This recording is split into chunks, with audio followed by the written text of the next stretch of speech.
Hello everybody, welcome to the OAGRC. I'm Craig, thank you for stopping by and watching what is the warm-up video for the finale series of the 2023 Orchard Raceway. I got confused then because I've been planning 2024. I thought I'd start off with a little view of last season's winner, last season's champ. The TT02B didn't have such a good performance this time round, being knocked out by the Kyosho Raider of all things, and you guys know all how much I love that. And it wasn't because it wasn't the fastest on the day, because it was the fastest on the day, and up until right now, it is the fastest in this season's Orchard Raceway. 6.27 seconds this hit the track. So it's currently the lap holder. And last season's champ. So it's kind of fitting, really. Fitting that it gets a little bit of a boost. You guys get to see it one last time before it goes away for the winter. With its new wheels on, which you all know that I've, recently upgraded and given it some dual blocks, which has raised the height up ready for next year. It'll be back. I think it'll do really well. It was my poor driving that let it down. I think if I hadn't have driven it badly, it would probably be representing in the final. So we shall see. Right, let's get the first one up. Okay, first one up on the bench is the awesome looking Frog. Non-standard bodywork. I don't know why it's not sitting straight. There's too much weight in the rear end on a Frog, isn't there? There we go, that's a bit better. So the Frog knocked out the DFO3. Which again was a bonkers head-to-head, really. There's no way that this should have beat a modern day or Tamiya's was back in the when did the DFO3 come out? Can't remember. But that was a pretty good RC back in the early part of this century. The DFO3, I think they put it out as certainly a semi-competitive buggy, and it is. It's good. It did a 6.33 around the track. This did a 8.1, but I only got 11 laps out of the DFO3, and I got 13 out of this. So it beat on the laps, and this was more consistent, easier to drive. And then it went and blooming well did it again, didn't it? Against the holiday buggy. So it actually put a faster lap in there, 7.71. And it was that lap that clawed it into the grand finale, because without that, I think the holiday buggy would have won, because the holiday buggy was more consistent. And there was only, I think the holiday buggy did 12 laps and this did 13. So it just pipped it, just made it. I know all you retro lovers out there will be really, really pleased that this is in the final, because it is, right back where it all started, really, for Tamiya. No front shocks, they're on board. There's a little spring that mounts into the front of or provides suspension in the front of the arms there. The steering rods are like little tiny paperclip. I mean, they're not quite paper clips, but they're not much thicker compared to some of the arms that you get today on the steering. The rear suspension is lay flat. And then the rear gearbox is just that tiny cassette, and it looks like a cassette when you build it up. And the dog bones are inside these covers here. It's the ORV chassis is built for off-road running, and I suppose that's what the Orchard Raceway is. It's reflective of those really rough terrains back in the day, and the fact that this is consistent to drive on that terrain is why it's in the finale, really. And I hope it goes well, and I hope it gives you all a smile when it's blasting around the track. And who knows what's going to happen in the head-to-heads it's going to have over the next couple of weeks. But our first finalist is the Frog. The next one up is the Thunder Dragon, number 2 finalist. Now, I know this body, or this style on the Dragon chassis really splits opinion. I didn't like it back in the day. but I do now, and I mainly like it because I did my own thing with it and turned it into a sort of X-Wing tribute. So what did the Thunder Dragon do? It knocked out my Madcap in the first round, which I was gutted about. The Madcap did 6 laps and had a standard deviation of 0.7. And that's where it got its point on the standard deviation. The Madcap was so consistent to drive. It was really easy to drive. This had a standard deviation of 1.11, which across all of the cars that run is one of the lowest standard deviations. So it really is nice and easy to drive. But this posted in the fastest lap in the first round of 6.63, which was the 3rd fastest lap we had out on the track, which is pretty good going. Pretty good going.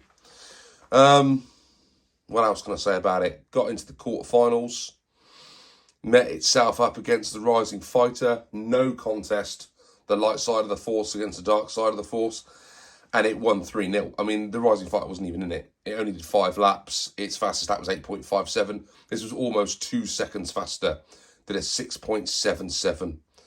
So, you know, this has had a good run so far this season. And if you all go back and look right at the start, yeah, I said when I pulled this out against the Madcap, I said this will only go and blooming win it. And here we are now in the finale, and it's there. It's got a monoshock at the front, which does the old wibbly wobbly there. It does also have, if you can see it there, it's got, what do they call it? Mine's gone blank now. I'm going to have to edit this bit out, aren't I? It's come back to me. Stabiliser arms. So it's got the stabilisers at the front. At the back, silver can motor. Double shocks, DVAs at the back. And that's about it. I don't think there's any sort of stabilisers at the rear of this. It's got the front. You probably can't see it, but there's a piece that goes in underneath the body there, which has a tendency to crack. So I've strengthened that. I bought a reinforced part. It was a metal alloy part that's gone in the front there to give it some more strength. Yeah, I've been really impressed with this. Drives nice, consistent, easy to drive. It's going to go really well. I'm sure of it. Question is it going to be able to beat out the next 4-wheel drive I'm going to show you? Do you know, I'm not sure there's a better looking RC buggy than that. It is, to me, it's iconic. It is absolutely beautiful. I think the gold wheels help it, if I'm honest. Tamiya Hotshot. So, the Hotshot first round went up against the pump box. Yeah, that was fun, wasn't it? So, yeah, it was 3 seconds faster than the poor old pump box. Beat it 3-0. Pump box only did 5 laps. Standard deviation of 4.49. It was never going to get anywhere near this, was it? Round 2, quarterfinals. This drew my boyhood car, the Raider. And I'd like to say the Raider put up a fight, but it was just over a second slower than the Hotshot. Both of them had an absolutely abysmal showing. This only did 5 laps. The Raider only did 3. So it could have been on the ropes at one point, but thankfully I drove the Raider poorly and the Hotshot's here. Could have been the other way around, but I would have had to have rebuilt that gearbox for the Raider by this point if that had been the case. So the Hotshot, what can I say about it? We've got those stabilising arms at the front, mono shock at the front, which has a really cool adjustable cap, so you can twist that and change the compression on the front. It's got a horrible bump steer, the Hotshot. I'm not going to try and demonstrate it now, but the wheels just go in and out all over the place as the suspension moves around. Nice big thick arms at the front, nice big bumper to protect the wheels at the front as well. A little bit of carbon fibre in there, which I was surprised about. I didn't realise that was on this model, actually. Then at the back, I've got a normal 540 can in there, because that's what I tend to run most of my models with.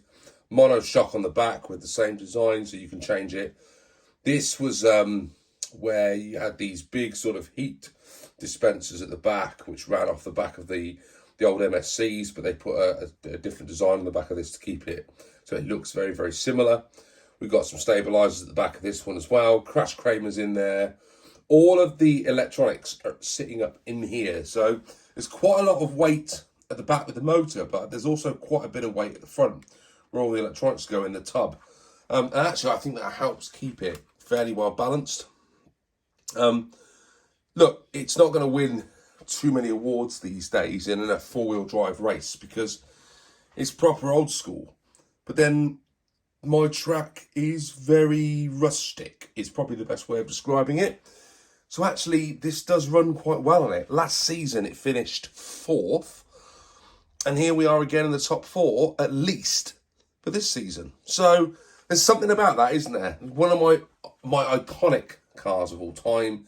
And it's still here, and I'm still enjoying it, and it's still getting dirty, and long may that continue, although I am worried that something's not quite as it should be on the inside of there. You see how everything started spinning at the start? So I think there's a little bit of work to be done somewhere in the drive chain, but hey, that's a winter project, not for now.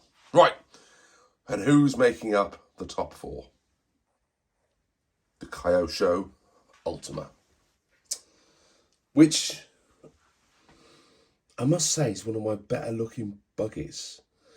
When I got this kit, I had every intention of doing it box art, and then I saw these reproduction wheels and I bought them, and then I started getting all nervous because, oh no, what colour am I going to do it now, and got all jittery about how it was going to look. And then I decided to go with the gunmetal, and I was chatting to Dom, Mark, Rob, and Pete, and I was saying, oh, what, I don't know what colour to do this, and I was thinking of doing it gunmetal, and they said, oh, that white wing's not going to work if you do it gunmetal, and I started getting all panicky, and then I realised it's the same wing that goes on the Javelin, and you can get that in black. So I got that, sets it all nicely, looks great, really pleased with how this turned out.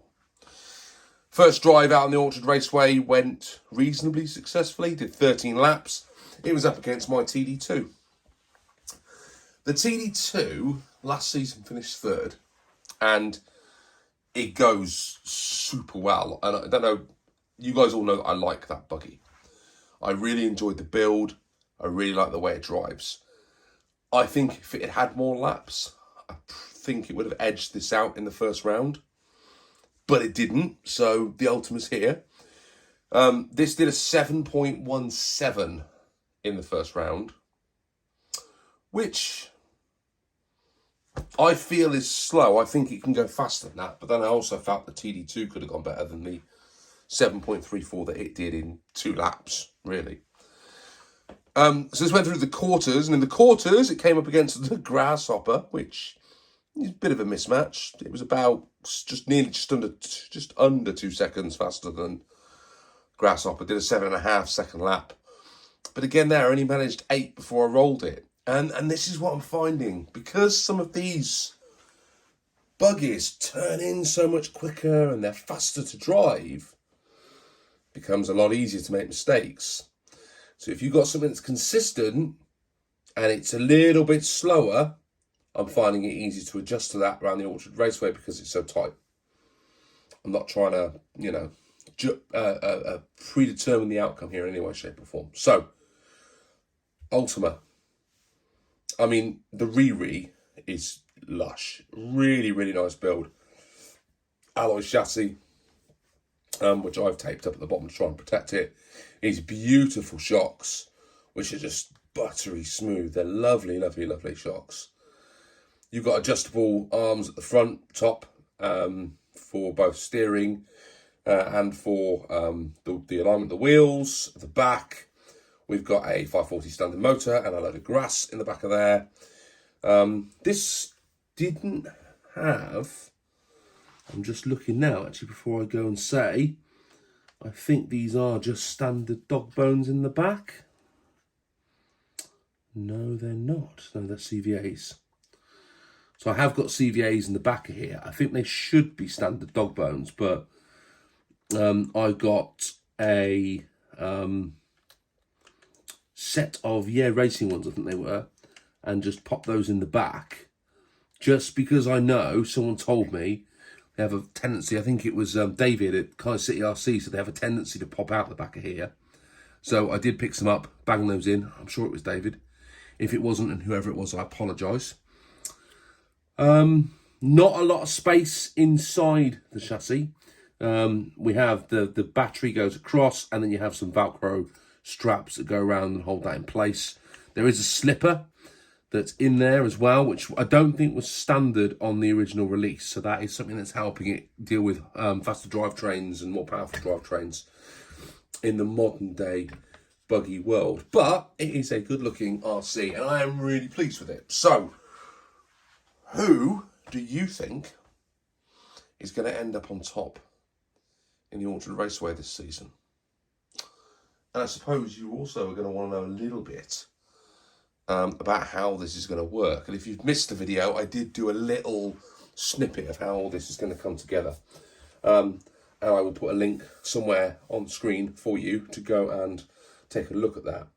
The buggies are all going to go head to head. So we're going to have 6 videos over the next 6 weeks where you're going to see 2 buggies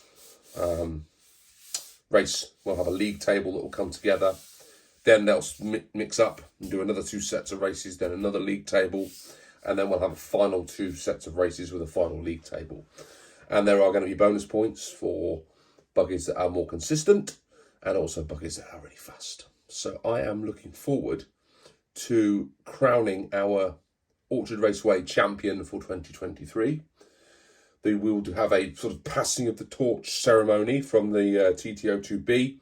We'll get the Sharpies out and write somewhere on these wonderful RCs that they've been victorious out in the Orchard Raceway. If this one gets it, I might start putting them on the back of the wing, perhaps. You have to find a nice little spot for them. If anyone else ever inherits these cars in the future, they'll see that they were Orchard Raceway champs. And then we start working on what's coming next and what's going to be there for next year. And I'm going to try and keep this same finale format for next season's Orchard Raceway, because actually I've really enjoyed filming these 6 runs that you're going to see.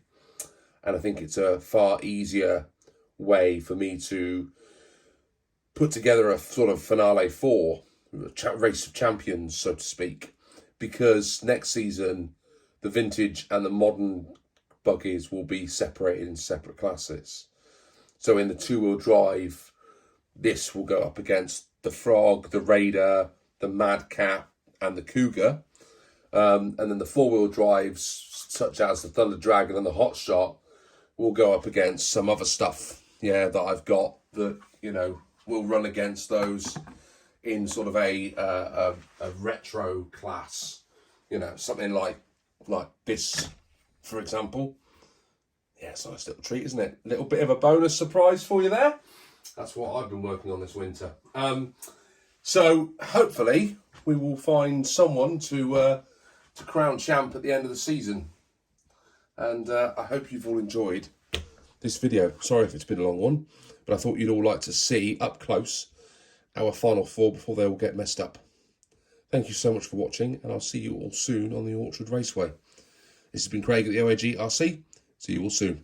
Thanks now.